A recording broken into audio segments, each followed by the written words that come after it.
church looks like on Sunday.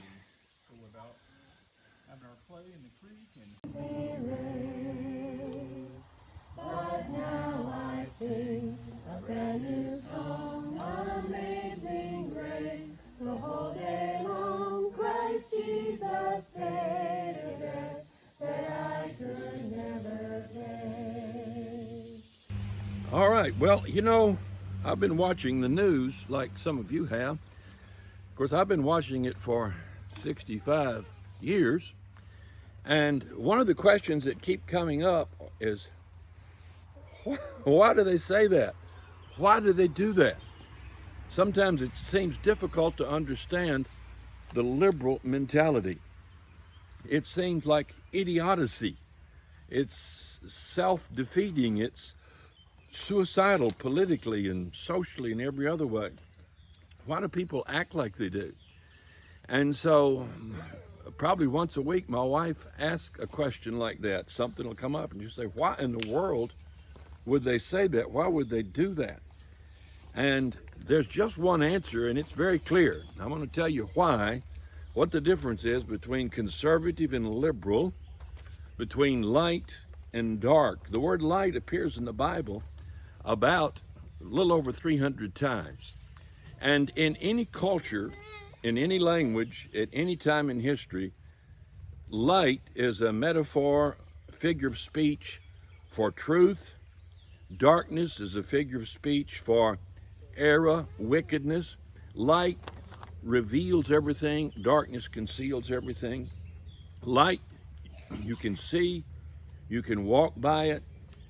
And darkness is where evil things take place. Darkness is where things happen that people don't want to see, where they're ashamed of it. So it's a universal figure of speech, light and darkness. Jesus came and said, I am the light of the world. Now that's amazing. He said, I am the light of the world. He said, long as you have this light with you. So he was the light that was here present. He said it another time in the book of, that was John 9:5. He says in Matthew 5:14, ye are the light of the world. So he came to give them light, and he said, now you're the light of the world. A city that is set on a hill cannot be hid. Neither do men light a candle and put it under a bushel, but on a candlestick, and it giveth light unto all that are in the house. Let your light so shine before men that they may see your good works and glorify your Father which is in heaven. Reagan said the United States was a shining city set on a hill. Others have used similar phraseology, but it starts here in this passage. Jesus said of Israel that Israel was a light set on a hill. And when you have a light, you don't cover it over, you don't put it under a bushel basket, but you put it on something and hold it up so that it gives light to everyone. Now, the United States of America, I believe, God was in the founding and creation of this country. And our Constitution is clearly a document of light, without question. It is based on Christian and Jewish principles and is a magnificent product of the intellect of that time of people schooled in theology who had for years, it wasn't a brand new invention. Much of what they said had been discussed and been written about and been in literature. But it all came together in one group of people in the founding of a nation. And so the Constitution itself is a document of light. It tells us that we're all created equal, that, in other words, that we're a product of creation. We're endowed by our Creator with certain unalienable rights, something that is so fundamentally ours that no government has a right to legislate it, to legalize it, to permit it, or to deny it. It's outside the jurisdiction. And life, the right to life, is one of those things. Now, you live in a world where darkness says that there are people who don't have a right to life, that you can kill them because they cannot utter their voice. We live in a country where it says that homosexuality is light and that Christianity is darkness.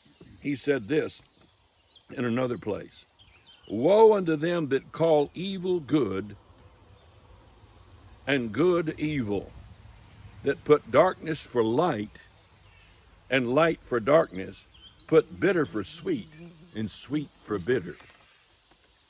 So today there's an attempt to invert light and darkness and call things that are clearly darkness, call them light. The only way you'll understand the liberal leftist mind is when you understand that there's no light in them. Yet there's an impulse to represent themselves as being in the light. There's a recognition that there is such a thing as light and darkness. And so their perverted, twisted designs for you and for this country, they interpret them, describe them as an act of light. They get all upset and say a woman has a right to choose.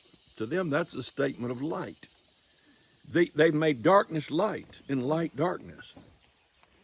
They say that children 9 and 10 years old should have a right to have a sex change operation against their parents' will. That's taking light and making it darkness and darkness and making light. That's take bitter and making it sweet, sweet and making it bitter.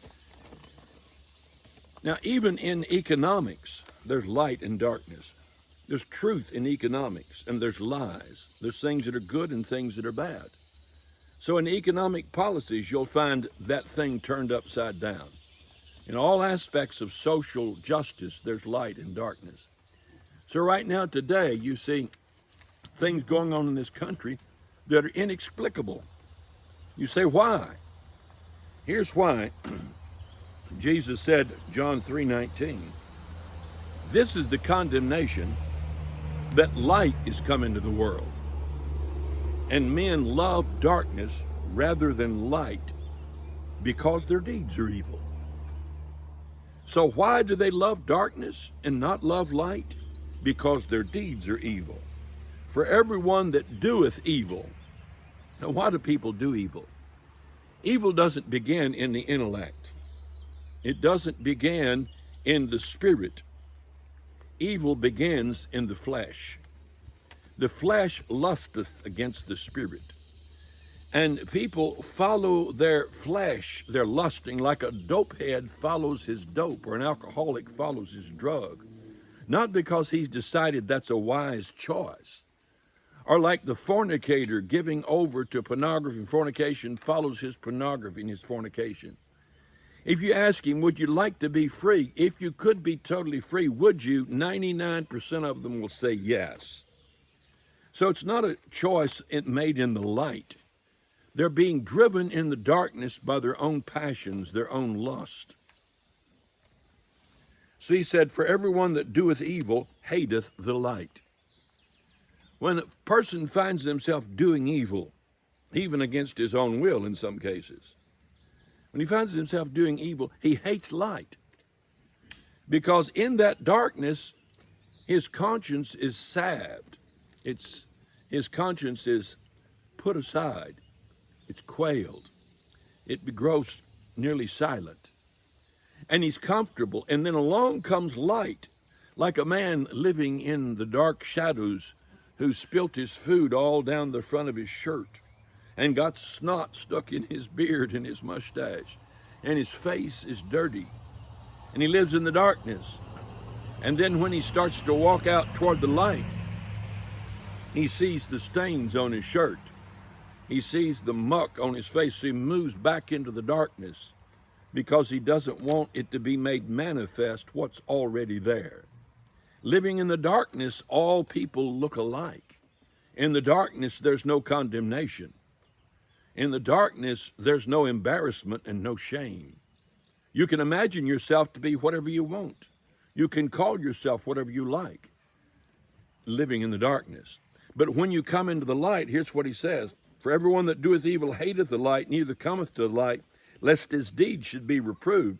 But he that doeth truth cometh to the light, that his deeds may be manifest, that they're wrought in God. So when people do truth in any area of life, they will come to the light. So it'll be revealed that they are children of light, that their deeds are acts of light. You see, the conservative is not afraid of debate. The conservative doesn't go out and attack homosexuals. The conservative doesn't try to pass laws that limit the immorality, just general immorality, adultery, fornication, what queers do. We don't do that. We live in peace. We live and we let live. Now, we get very upset if somebody starts messing with children, that sort of thing. But the liberal is constantly on the attack against conservatives. Why? Because the very existence of light in anybody exposes the darkness in them. Their deeds are made manifest that they are in fact darkness. And so it becomes their life's mission to put down the light, to turn the lights down in our country, to lower the intensity of exposure and examination, and create a gray, neutral environment where everyone can feel comfortable doing what they want to do, and a popular term, without judgment. It's very popular today, don't judge. In fact, there's one verse all sinners know: judge not that you be not judged. Go out on the street and they'll quote that to you right off. Why? Because they see light coming at them in your very presence. And they attack that light before you get to beam it on them with, hey, don't judge me. That's a sin to judge me. You see, they're making it light, darkness, and darkness, light. They think they know what God said. They don't realize that he also said, Jesus said, judge righteous judgment. And so they take one verse out of its context. He that doeth truth cometh to the light, that his deeds may be manifest, that they're wrought in God. Now here's one final interesting passage, Ephesians 5:13. But all things that are reproved is to be rebuked, exposed, found to be at fault. But all things that are reproved are made manifest. To manifest is to jerk the cover off so everyone can see what's under it. All things that are reproved are made manifest by the light. So things that by their nature need to be reproved, things by their nature that should be condemned, things by their nature that we would find fault with them, we would pass judgment against those things. Those things are reproved and made manifest by light. The presence of light exposes the character and nature of those darkness. For whatsoever doth make manifest is light. Now that's very key. Anything that makes manifest darkness in any area is light. There's political light, there's monetary light, there's foreign affairs light, there's light in social policies of our country, there's light in many, many areas, and there's also legislated darkness. And so this is an eternal battle, not just between two different political parties. This is in fact a battle between light and dark. Now I'm not suggesting that everybody that's a Republican is walking in the light, nor everyone that's a Democrat is walking in darkness. I'm not suggesting that. I'm just saying that the policies of the Democratic Party are policies of darkness. And anybody who votes Democratic is walking in darkness without exception. Anyone who votes Democratic is on the devil's side. You say, why would you say a thing like that?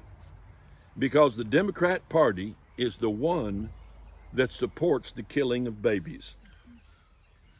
And when you vote for anybody, even a local politician, that is up the line going to contribute to the placement of senators, House members, and presidents that are Democrat Party, then you are supporting abortion, you're walking in darkness, and you do not do the truth.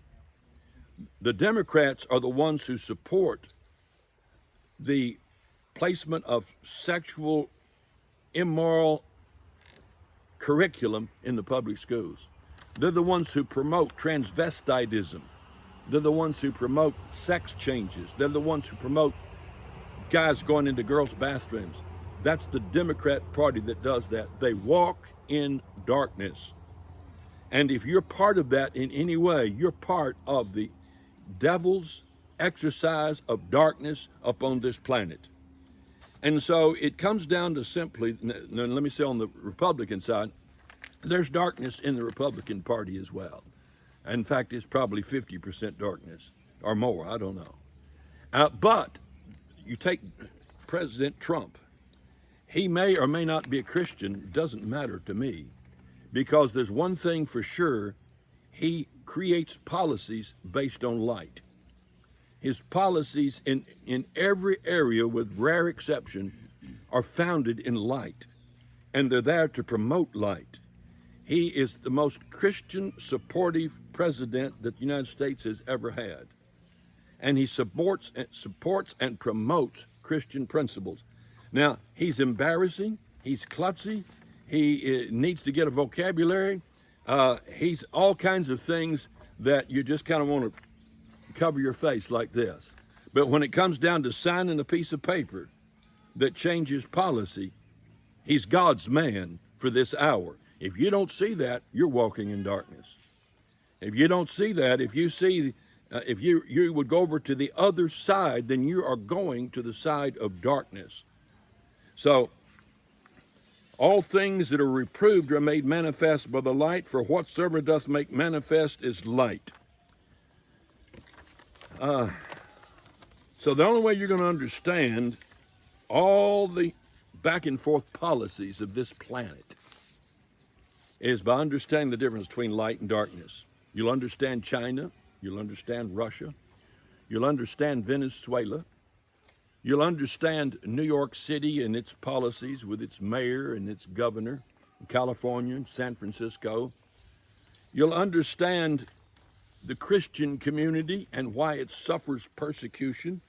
You'll understand about the censoring of Christian things in the media because it's light, and they're wanting to get rid of light.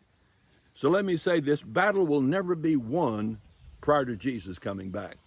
The light will never win prior to Jesus coming back. Evil will wax worse and worse. Christians, professing Christians, will move more and more into the darkness until very few stand in the light, and they will be persecuted. But that's good. All that's good. That's good for one reason. Jesus Christ is being glorified by purifying his church and exposing chaff as chaff and wheat as wheat. So we're not angry as Christians, as conservatives. We're not angry. Now, we get angry at child molesters, stuff like that. But if you want to do drugs, that's your business. If you want to go to the bedroom, 3 guys, that's your business. Just don't try to make us send our kids to school where you're in charge. And so we Christians are not angry. We're not upset. We're not trying to force anything upon anyone. We do not want to elect a Christian president that passes laws that enforce Christian principles upon everybody. We think that we live in a world where evil needs the opportunity to manifest itself, where people have the opportunity to be wicked if they want to, because this is all a test, and we don't think everybody's going to pass it, and we're not going to try to make you pass the test. We want you to succeed on your merit. And so if the sinner falls and fails, then it is documenting his heart and soul for eternity and making manifest what's in his heart. And in the process of all this going on, the Christian's heart is going to be made manifest. I am shocked and surprised at social media and Christians that I know and some of the stuff that they say and their bitter attitudes. It is amazing the darkness that comes to the surface when you shift and shake through different social events. All right, I will stop there. So that's the answer to that question.